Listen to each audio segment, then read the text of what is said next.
Bonsoir à toutes et à tous les amis, j'espère que vous allez bien. On se retrouve ce soir pour le débrief hebdo de la semaine et pour préparer la semaine qui arrive. Donc un live qui va être super intéressant avec beaucoup de choses très importantes à dire ce soir. J'espère que vous allez tous bien, en tout cas j'espère que vous avez passé un très bon week-end. Et on va donc attaquer tout de suite avec une journée verte aujourd'hui sur le marché crypto, mais une journée pas du tout représentative de la semaine en général, puisque vous le savez, ça a été une semaine très compliquée pour le marché crypto. On va y venir. Donc voilà un petit peu le programme de la soirée. N'hésitez pas aussi à poser vos questions dans le chat, pardon, je prendrai du temps pour y répondre. Donc voilà un petit peu le programme. On va faire un retour sur ce qui s'est passé cette semaine, le pourquoi du comment, qu'est-ce que ça va impacter, etc. Et puis on va essayer de préparer au mieux la semaine qui arrive parce que c'est une très grosse semaine qui arrive sur nous. Donc il va vraiment falloir se préparer au mieux. Je précise tout de suite que ce live sera en deux parties. Une première partie ici et la deuxième dans le serveur Discord justement pour rentrer plus en détail dans la préparation avec les premières configurations, les premières prises de position, les premiers setups qu'on va commencer à vous partager dès ce soir dans le serveur Discord. Donc une première partie ici, une deuxième dans le serveur Discord et puis bien évidemment pour ceux qui ne pourront pas suivre l'intégralité de ce live, il y aura la rediffusion comme d'hab sur la chaîne YouTube. En tout cas, bonsoir à toutes et à tous les amis, j'espère que vous allez bien. Merci à tous ceux qui arrivent sur le live. Allez, c'est parti, rentrons dans le vif du sujet. Donc comme je vous le disais, une journée d'aujourd'hui pas du tout représentative de la semaine. Plus 1% sur Bitcoin aujourd'hui, qui racole un petit peu aux 26 000 $, quasiment plus 1% aussi sur Ethereum. Mais si on regarde sur 7 jours, excusez-moi, si on regarde sur les 7 derniers jours, c'est pas du tout la même histoire. Et ça fait un petit peu plus mal aux yeux, comme vous le voyez actuellement à l'écran. Quasiment moins 4,5% sur Bitcoin, moins 7,3% sur Ethereum, et des alts qui ont été en très grosse souffrance. Moins 22% sur le BNB, moins 26% sur le Solana, Matic, ADA, TRX, tous ces alts ont été en grosse difficulté. D'ailleurs, on en parlera de ces altcoins qui ont été eux principalement touchés justement par les événements de la semaine, là où Bitcoin, certes, a perdu de la valeur, a été un petit peu plus résistant et a montré une certaine forme de résilience. Du côté de l'indice Fear and Greed, un indice à 50, ok, étonnamment, et c'est peut-être plutôt positif, malgré la chute du prix, on garde quand même un niveau neutre, on n'est pas allé tout de suite dans un niveau de panique. Alors vous allez me dire, oui, mais la chute n'a pas été énorme non plus. Oui, c'est vrai. Mais on aurait pu s'attendre quand même à un indice Fear and Greed passer un petit peu plus dans le rouge. Donc ça, c'est déjà une plutôt bonne nouvelle. Ça veut dire qu'il n'y a pas forcément un mouvement de panique qui est en train de s'installer directement. Ensuite, du côté des ratios long-short, alors là, c'est assez intéressant aussi de les observer. Hein. Vous savez qu'on fait un petit point un petit peu tous les jours pour voir où est-ce qu'on en est. Et bien en fait on en est au même point, c'est-à-dire que comme pour l'indice Fear and Greed, on n'a pas forcément eu beaucoup de changements, on est toujours avec des longs à 73% en majorité sur le marché. Ces longs justement qui sont de plus en plus nombreux, d'accord, hein, on voit avec la chute qu'il y a eu, on a encore une fois des longs qui sont de plus en plus nombreux. Ok, on verra tout à l'heure. Là, je parle évidemment sur les contrats futurs. On regardera tout à l'heure du côté des spots parce qu'il y a aussi des choses intéressantes, notamment sur le comportement des whales, justement sur cette semaine avec le comportement de Bitcoin. Alors concrètement, qu'est-ce qui s'est passé justement cette semaine? On va essayer de décortiquer ça un petit peu. Alors déjà, lundi dernier, première journée de la semaine. On a pris une première bonne claque avec un BTC qui est passé de 26 800 $ à 25 400 $ dans la fin de journée, donc assez rapidement. Ensuite, on a eu une stabilisation pendant quelques heures et après, boum, le lendemain, journée du mardi, on ravale toute la baisse, d'accord, et on revient sur les niveaux précédents. Qu'est-ce qui s'était passé à ce moment-là? Ça a été le début des accusations de la SEC envers Binance et envers Coinbase, d'accord? Donc ça a créé un mouvement baissier, mais vu que ça ne concernait pas directement Bitcoin, et bien justement Bitcoin le lendemain a directement ravalé cette baisse avec du coup une très belle performance qui lui a permis de revenir chercher au-dessus des 27 000 $.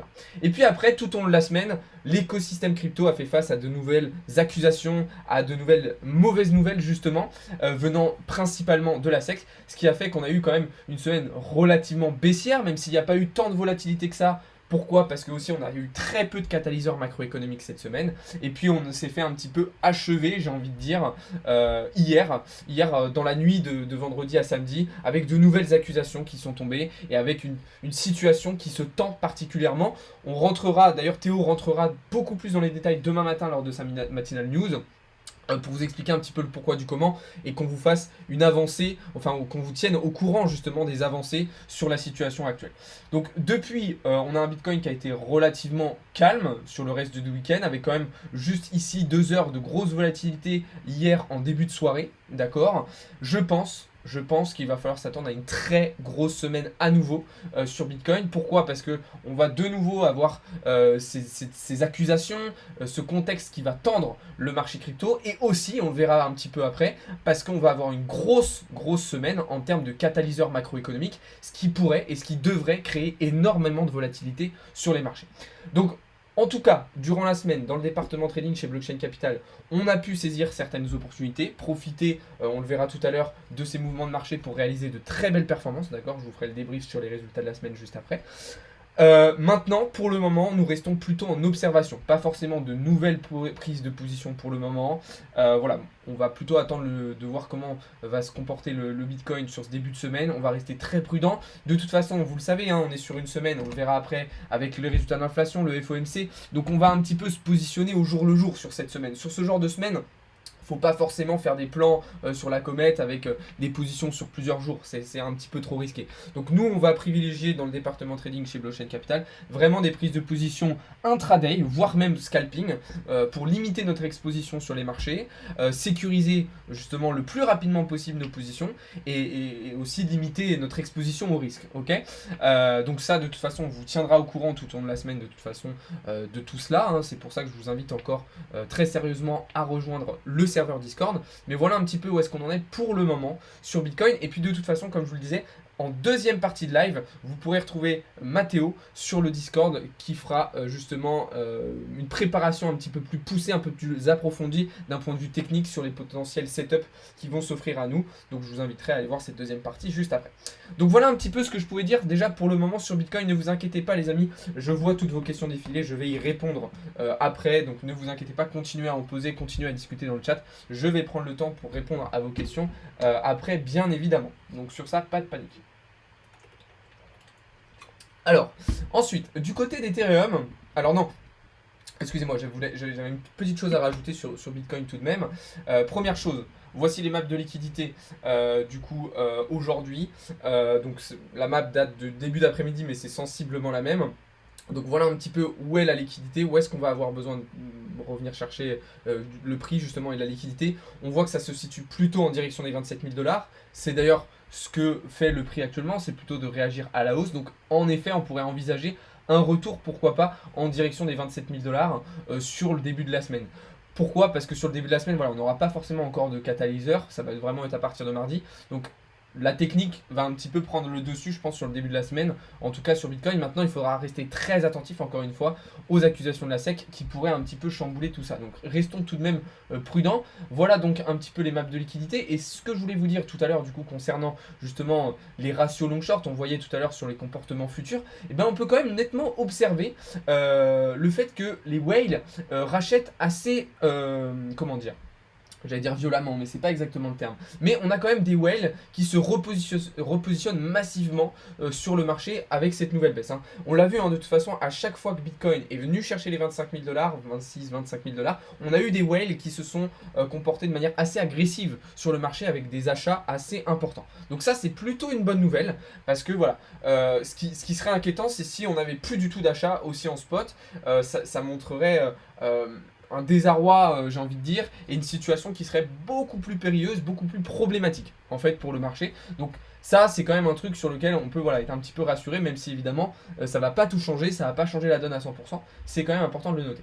Bref, j'en viens donc à Ethereum, dont je souhaitais vous parler précédemment. Alors pour ceux qui sont dans le serveur Discord, vous savez que sur Ethereum, on a pris un certain nombre de prises de position ces derniers temps, et des positions qui se sont plutôt bien passées. Globalement, hein, je vous rappelle que au-delà de ces petits trades en scalp qu'on avait pu saisir la semaine dernière, hein, ça c'était des trades que je vous avais partagé notamment en live pour ceux qui sont membres VIP sur le serveur Discord lors de mes sessions trading. Et pour ceux qui sont là depuis un petit peu plus longtemps, si vous vous rappelez bien, on était rentré en position 2 fois, donc ici et ici, avec pour objectif de venir chercher en direction des 1500 $. Pour le moment, du coup, ces positions-là, elles se déroulent très très bien. puisque du coup, bah, actuellement, on est quand même passé bien sous les 1800. Donc de ce côté-là, c'est plutôt intéressant. Maintenant, même avis que sur Bitcoin, pour le moment, on reste en observation, pas forcément de nouvelles prises de position, même si on a des biais plutôt haussiers sur la journée de demain. Je précise bien uniquement sur la journée de demain, puisque sur le reste de la semaine, ça sera totalement différent. Donc voilà. Et du côté des alts, bon, je vais pas rentrer dans le détail. Vous avez vu la map de toute façon du marché tout à l'heure, ça a saigné très très fort.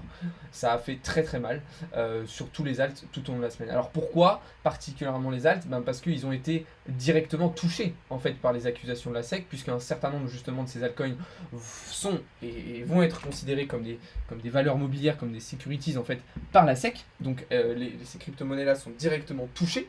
Et puis il y a le fait aussi que en fait la dominance du Bitcoin, là où on aurait pu s'attendre il y a encore quelques semaines qu'elle se retourne, en fait, la dominance du Bitcoin reste toujours plus haute. Et c'est d'ailleurs ce qui a permis aussi à Bitcoin de plutôt bien résister cette semaine à la situation, c'est de voir qu'il est toujours aussi fort. Donc c'est bien pour Bitcoin, mais du coup ça délaisse un petit peu le reste du marché et ça le met un petit peu plus en difficulté.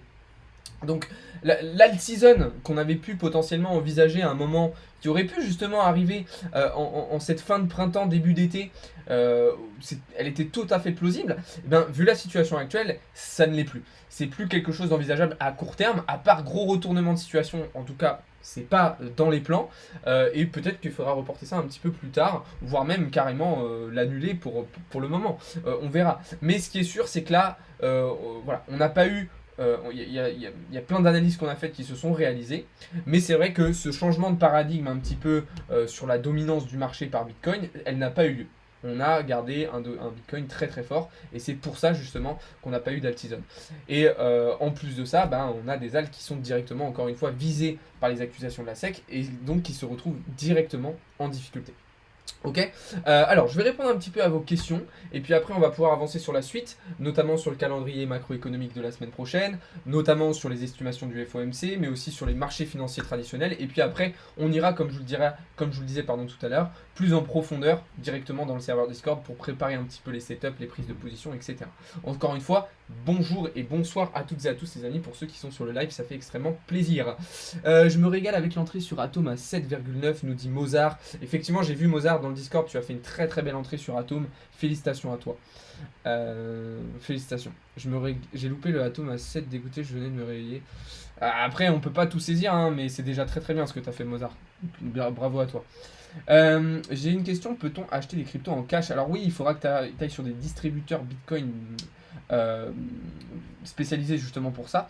Tu en as un petit peu en France, mais malheureusement assez peu, je crois qu'il n'y en a que 9 en France. Mais oui, c'est possible. Sinon, tu peux tout simplement déposer ton cash à la banque et après acheter avec la carte. Salut, BTC plus vers les 30K ou 22K. On reste dans le département trading chez Blockchain Capital, on reste dans l'idée que Bitcoin a toujours besoin de venir chercher des liquidités plus bas en direction des 22 000 $, effectivement. Suite à la faillite de Coinbase et Binance, aurais-tu une nouvelle exchange à me conseiller? Alors, il faut savoir que Binance et Coinbase n'ont absolument pas fait faillite, hein. Ils sont tout simplement accusés par la SEC, donc le régulateur américain, mais Coinbase et Binance ne sont absolument pas en faillite. D'ailleurs, c'est deux gros acteurs de l'écosystème crypto qui se portent plutôt bien et qui sortent, j'ai envie de dire, pour le moment plutôt bien du bear market. Donc voilà. Après, j'ai pas forcément d'exchange à conseiller. De toute façon, on ne fait pas de conseils. Ce que je t'invite à faire, c'est de te renseigner, de faire tes propres recherches, de tester différents exchanges, justement, BitGet, Bybit, KuCoin, Kraken, etc., etc. Maintenant, il faut se dire que les exchanges, c'est bien, par exemple, si tu veux trader, mais dans tous les cas, si tu veux garder tes cryptos, il faut éviter justement de garder tes cryptos sur un exchange, mais plutôt d'utiliser des cold wallets, donc type un wallet MetaMask ou une clé Ledger, etc. etc. Ça, c'est très très important de comprendre. C'est quoi ton track record? Notre track record, les gars, on est en train de vous le préparer, comme je vous ai dit la semaine dernière. Donc là, incessamment sous peu, vous aurez un track record certifié et automatisé que vous pourrez suivre pour justement poursuivre nos résultats. Après, je peux vous montrer, si vous voulez, comme je le fais assez régulièrement, les track records, par exemple, de nos comptes sur BitGet.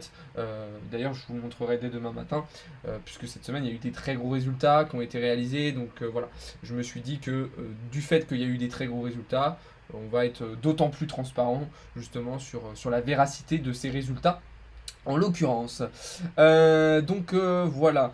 T'as déjà testé MFF. Alors justement, on commence un nouveau challenge là, MFF. Jusqu'à maintenant, j'avais pas forcément. MFF ou FTMO? Ah oui, MFF, pardon. Si MFF, j'en ai déjà fait, justement, c'est FTMO que j'ai jamais fait. Donc oui, j'ai déjà testé MFF. MFF, donc pour ceux qui ne connaissent pas, c'est une société qui propose des prop firmes, d'accord. Voilà. C'est quoi ton opinion sur Bitcoin? C'est très vaste comme question. Est-ce que tu parles à court terme, à moyen terme, à long terme? Est-ce que tu veux savoir en termes de trading, en termes de projet, enfin pas de projet, mais d'écosystème? Enfin, ta question est très très très vaste. Je trouve pas Bill Gates sur l'App Store. Bill Gates, c'est le créateur de Microsoft. C'est normal que tu ne le trouves pas.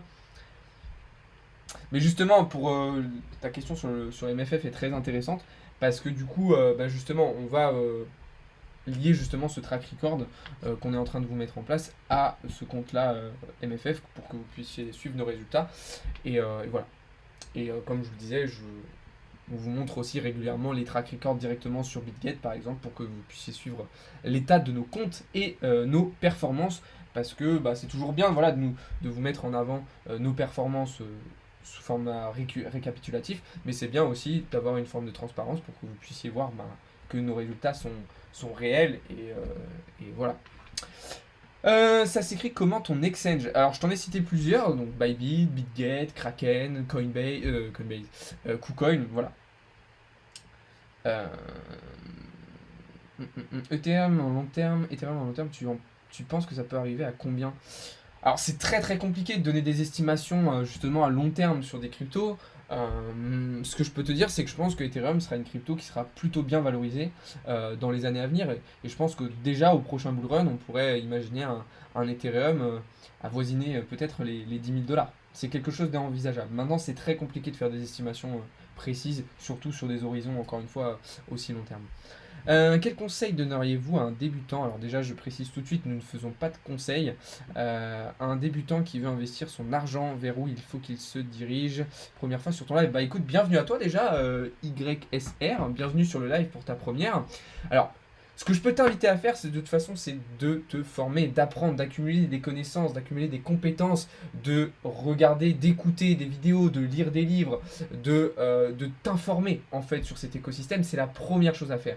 Après, nous justement, on est là aussi pour ça. C'est le but de notre projet Blockchain Capital, c'est de répondre justement exactement à ta situation, à tes besoins. Donc ce que je t'invite à faire, c'est de t'abonner et puis de rejoindre le serveur Discord. Tu pourras justement venir poser tes premières questions, discuter avec les membres de l'équipe Blockchain Capital et puis regarder et accéder justement déjà à toutes les ressources éducatives qu'on vous partage actuellement. Pain béni du Atom sous 8 dollars pour long terme. Effectivement, c'est ce que justement je voulais vous dire. Globalement, et je vous le répète, on est sur des prix d'entrée à long terme qui peuvent être potentiellement intéressants sur certains actifs. Alors attention, c'est pas un conseil en investissement, ça veut pas dire qu'il faut jeter tête baissée la tête dans le guidon et tout acheter, pas du tout. Je vous dis ça pour éviter que quand, par exemple, si Bitcoin remonte à 30 000 dollars, vous veniez me dire, ah, est-ce que c'est le bon moment d'acheter? Rappelez-vous, on achète quand c'est en bas et on vend quand c'est en haut, pour faire très simple. Yo Alex, ces derniers jours, plus de PNL en Forex ou en crypto? Alors, personnellement, j'ai fait des très très gros PNL sur la crypto cette semaine. Sur le Forex, un petit peu moins parce qu'il y a eu un petit peu moins d'opportunités, même si on a fait des bons résultats sur le Forex, on a fait 8%. Sur le Forex.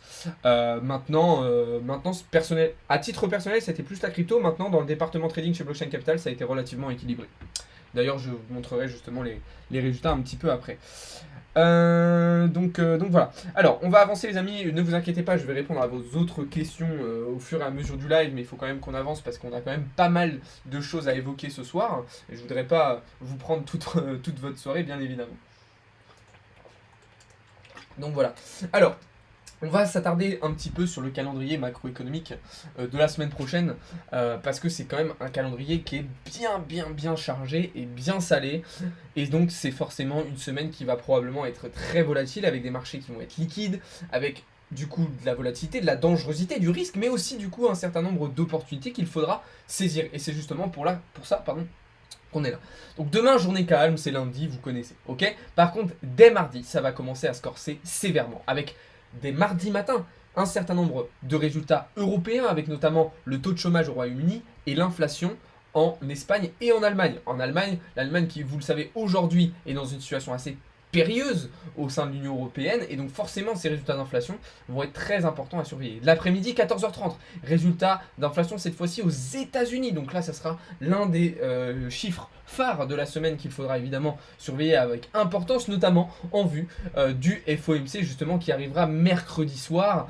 Donc mercredi, il faut savoir que oui, il y aura le FOMC, mais on aura aussi des résultats intéressants dans l'après-midi, avec notamment les prix à la production sur le mois de mai à 14h30, et à 16h30 les stocks de pétrole brut, avant justement, comme je vous le disais, les décisions de la Fed, la décision de la Fed sur les taux d'intérêt directeurs pour ce FOMC. Et on y viendra un petit peu après, regardez où est-ce qu'on en est en termes d'estimation justement, et à quoi on peut s'attendre pour ce prochain FOMC, et quelles seront les conséquences justement sur les marchés en fonction de la décision qui sera prise. Même si pour le moment vous voyez que les estimations reste sur 5,25. Ensuite, jeudi, une journée aussi qui sera très intéressante sur la session asiatique, sur la session européenne, avec notamment les résultats d'inflation en France, la balance commerciale de l'Union Européenne, et surtout les décisions à son tour de la Banque Centrale Européenne sur les taux d'intérêt directeurs, qui, elle, devrait les rehausser de 25 points, contrairement à la Fed. Et ensuite, tout au long de l'après-midi, là aussi, on aura plein de résultats très importants du côté américain, les ventes au détail principales, les inscriptions hebdomadaires au chômage, comme d'habitude, ainsi que une conférence. Ah oui, non, pardon, j'allais m'inverser avec vendredi, mais du coup, on aura aussi une conférence de presse, pardon, de la Banque Centrale Européenne jeudi après-midi. Et on terminera vendredi avec là encore une journée bien remplie, les résultats d'inflation à 11h justement dans l'Union Européenne, et tout au long de l'après-midi, les positions nettes spéculatives sur les matières premières et les indices boursiers aux États-Unis comme d'habitude. Donc voilà, une semaine qui va être chargée, une semaine qui va être volatile, qui va être risquée, mais qui va encore une fois comporter son lot d'opportunités.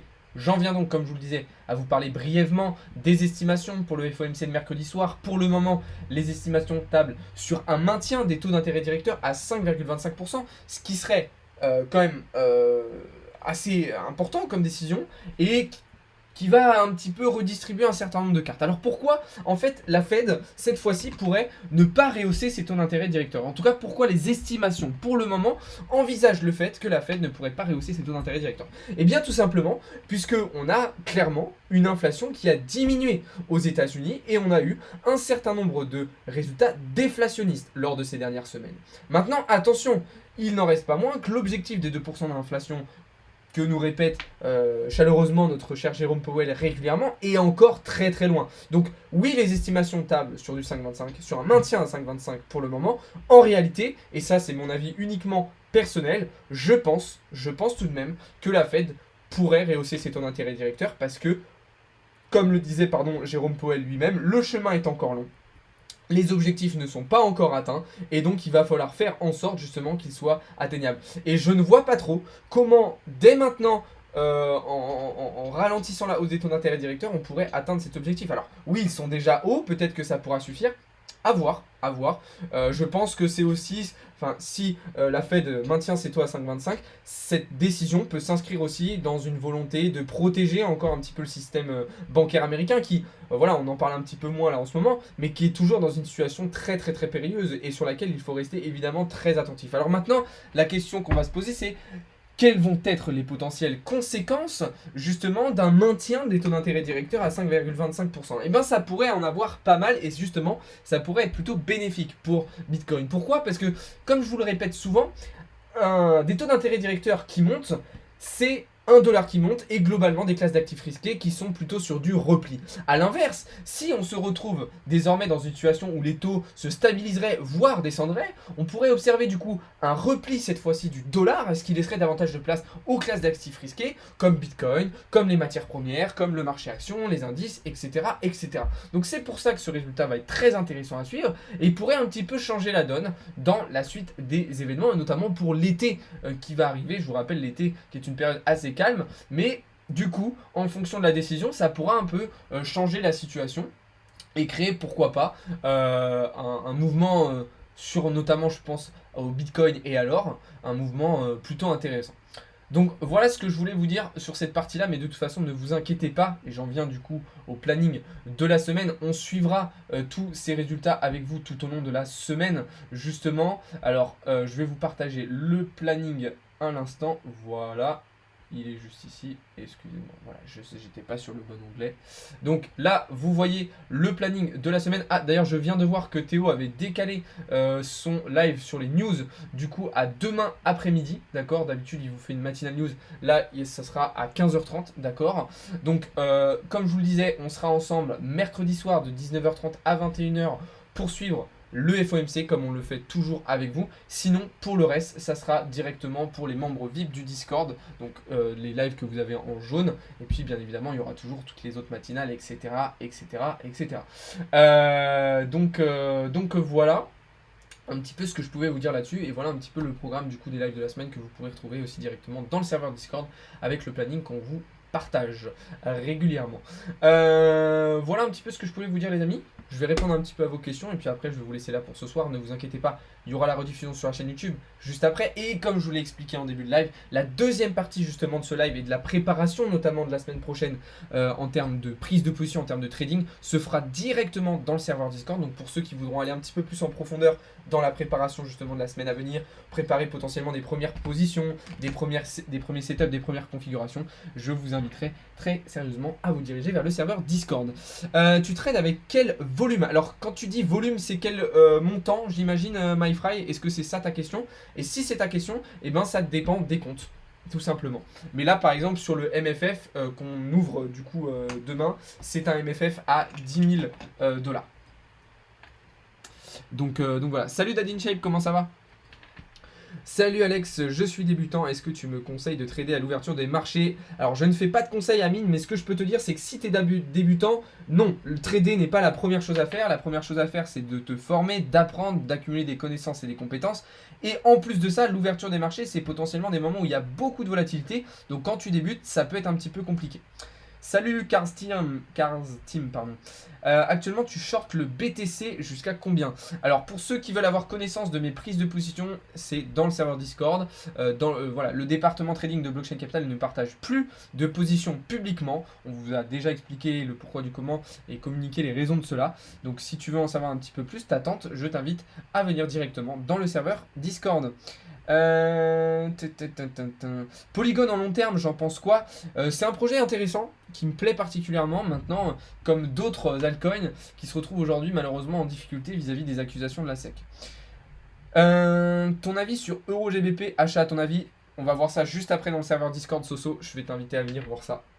Pour ceux qui d'ailleurs veulent rejoindre le serveur Discord, vous avez le lien dans la bio et dans la description.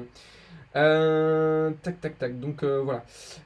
Est-ce que tu investis quand même sur les cryptos poursuivis par la SEC? Alors, encore une fois, même réponse, je ne fais pas de conseil en investissement, nous ne faisons pas de conseil en investissement. Pour savoir les positions que nous prenons, ça se passe dans le serveur Discord. Maintenant, à titre personnel, de toute façon, étant donné qu'on est en bear market, je me suis très peu exposé sur les altcoins, puisque je considère qu'une grosse majorité des altcoins ne retournera pas forcément à son ATH lors du prochain bull run. Donc quand je suis en bear market comme ça, je me concentre essentiellement sur Bitcoin et sur Ethereum. Et justement, comment se former correctement quand on débute? Eh bien, on est là justement pour ça. C'est tout l'objectif de Blockchain Capital, du projet Blockchain Capital.